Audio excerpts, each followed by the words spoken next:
think it's an emerging and growing topic, particularly as individuals and governments pay more attention to cross-border environmental issues such as water pollution, air pollution, and climate change. Even if you are, for example, a human rights lawyer or a lawyer at international criminal law, you should understand the general international law, because every specific sphere of international law, such as international environmental law, would work on the general framework of international law, such as sources of international law, law of state responsibility, and so on and so forth. International environmental law is of increasing importance in the real world.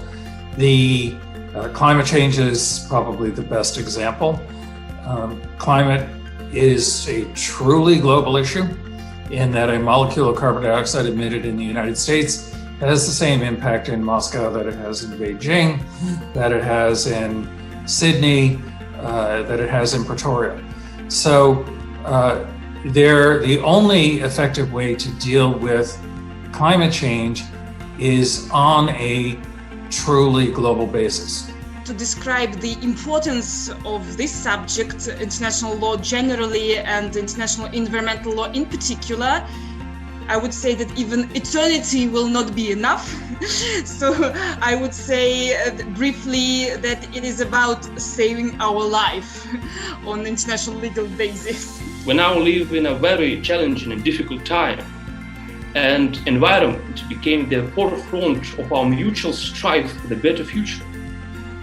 The common understanding of its problems is very crucial here, and the course efficiently builds the solid basis for the dialogue between future professionals. For anyone wanting to make a career in international law, be it as a lawyer or in an international organization as a diplomat, it has become a pressing issue to know about environmental topics today. And I think the course offers just that. It gives you the legal perspective, but it also gives you a better understanding of the entire science and the diplomacy and the negotiations and the entire framework. Professor Wirth and Professor Boklan began the course with 3 weeks of Foundations of International Law. So we spent the first week on customary international law, looking at examples from a range of topics, including the trail smelter arbitration, which is considered the keystone of international environmental law.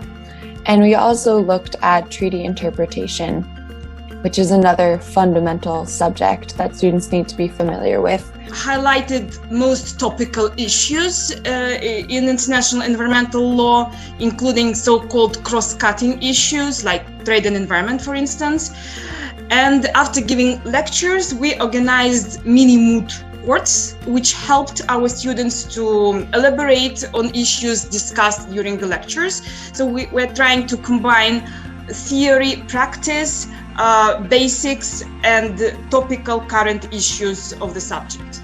Each class had one of our professors sort of as the main professor. So it was either Professor Wirth or Professor Boklan, depending on their sort of expertise on the subject matter for that day.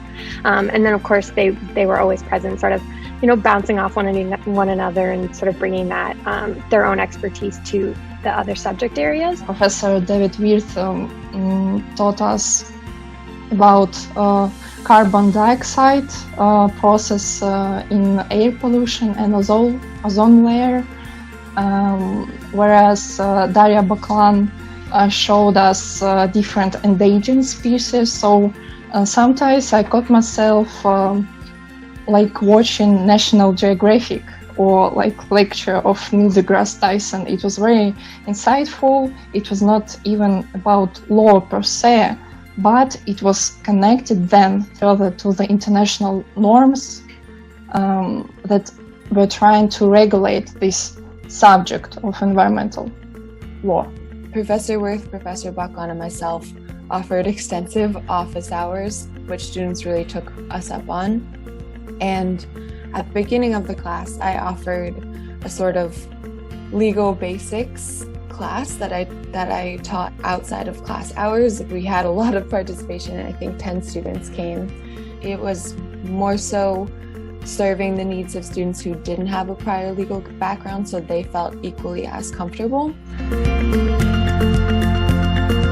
One of probably effective approaches to use international environmental law is to see how it interconnects with other spheres of law, of international law in particular. For instance, international economic law. What we tried during our course to see how to address the compatibility between international environmental law and international trade law. International environmental law, we have, interestingly, both treaty law and customary international law, which is different and more challenging than some other forms of, especially domestic law, but particularly other forms of international law. So we spend a fair amount of time working with the students to make sure that they have the basic concepts of custom and that they are fully acculturated to the basic jurisprudence in the field. Then we move on to a variety of air pollution issues, climate obviously, but also acid precipitation, acid rain, migratory species, trade in chemicals, pesticides, and hazardous waste, trade generally and its implications. It is impossible to study this subject matter without having some appreciation for A, the underlying science, and B, the policies behind the law. The law, considered in an abstraction, is somewhat antiseptic and doesn't necessarily tell you a lot. Bringing in multiple resources, authors, both law journals and cases, arbitrations, as well as ICJ decisions for students to read. So relying on a range of course material. I think that the moot courts were just really like a special experience to be able to have our professors show up in their robes and, pretending to be the judges and getting the chance to have a team that had students from Fletcher and HSE. So we did, schedule a time that worked for both us and then the students in Russia. And I just think that in general, the course overall had a different tone, and it was much less US-centric and much more global. We had 2 simulations this past year. One was a simulated argument in the International Court of Justice over an international pollution issue. And the second was about trade and environment, where the hypothetical setting is not actually a court as such, but it is a dispute settlement panel in the World Trade Organization, very much analogous to a court. The first moot court exercise blew me away. Both teams came with excellent opening statements. Every student participated. They answered the judges in a very logical, articulate manner. I was floored by how much effort and time they had put into preparing for it, and it clearly showed. It seems that students from both sides were interested to see first each other in the class, then to discuss together, to work together in one and the same team, to represent the same legal position, to structure in one chain legal arguments. It seemed that was the part they liked the most. Moot court exercises definitely stuck out for me. And apart from the exercise in class, there was of course preparation based on teamwork. Like we would have 10 people, we would have a week or 2 to prepare in advance. And it was actually the research that we had to do where we learned a lot. And obviously it was also based on subject that we had discussed in class before, but then we would dig deeper. And I think that's where we learned the most. They didn't seem like students from 2 different law schools.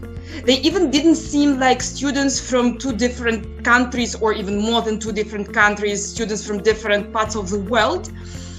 I would say that they were one united group consisting from different individuals, and each of them brought something special into this, let's say, harmonious picture. Despite the name, The international law's understanding varies from one jurisdiction to another.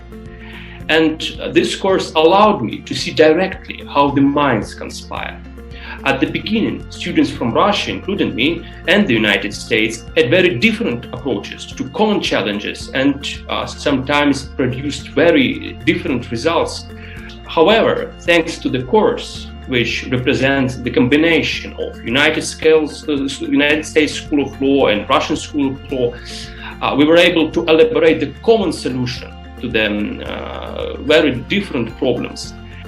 I have seen this consistently in teaching at Fletcher, but particularly this year, the students have been very good at cooperating among themselves in preparing their positions, in distributing particular points among them.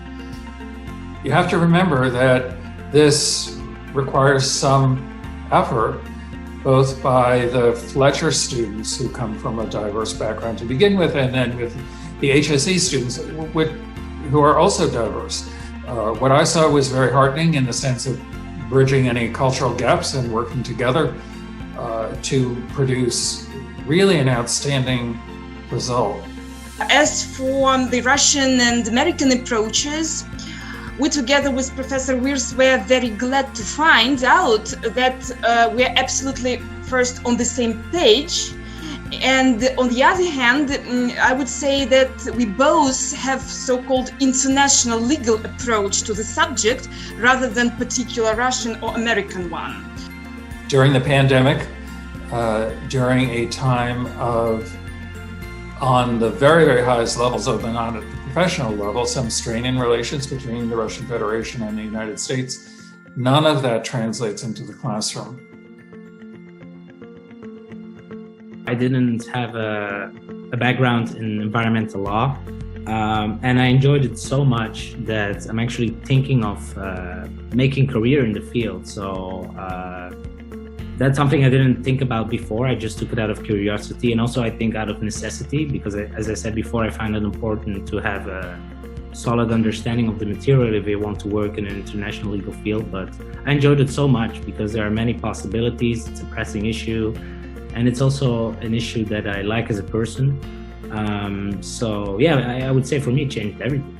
I hope that all experience and knowledge I've got from the course would contribute to the better cognition of international law issues and problems, and as well as the proper implementation of them in my practice. To understand how, for example, counterparts will see certain areas, issues of public international law and environmental law is crucial for me to predict the outcome of professional interactions. I was very pleased, and it was indeed a very useful experience to see how United States lawyers approach the litigation. And I adore how they structure their arguments and how they approach the very speech before the court. These questions are rapidly evolving. The climate negotiations deal with indigenous peoples, gender issues, north-south issues, perspectives of small island states that may actually be inundated by climate change, which are obviously very different from those of the developed states that actually contributed the bulk of the problem. So we don't claim to have all the answers, but we do have at least a starting point for an analytical discussion as to how those have been addressed in the past. And just to wrap up, our goal is to send students out not to reproduce what we tell them in the class, but to have the skill set to be the lawyers, the scientists, the practitioners, the diplomats of the future, so that they can successfully contribute to the development of these issues 5 years, 10 years, 30 years from now. I would say, and this is probably true of all law classes and all grad classes, be prepared to do your reading. Show up to class prepared, because they don't cold call. And that was a fear of mine going in, is are they going to call on us? And they really don't. They ask for volunteers, but it helps to be prepared and to have done your reading. Both of our professors were really excellent about encouraging questions, even in the middle of what they were saying. The law is very complicated, and especially international law. And so it helps to be able to ask in the moment, what did you mean by that? Or can you explain that further? You'll have a chance to meet with two very impressive practitioners who love so much so to give career advice. And both professors would be happy to meet with students to talk about potential avenues for careers in this field, because it is a somewhat unusual topic, more niche, though growing, and both professors are excited to impart any knowledge they might have or share resources. Actually, to sum it up, I say what you take away from the class, apart from the subject itself, is the teaching from two outstanding professors, but then you'll also learn a lot from your peers. So it's a complete package, really. I think that it is really effective international way of teaching, international way of studying, of international environmental law.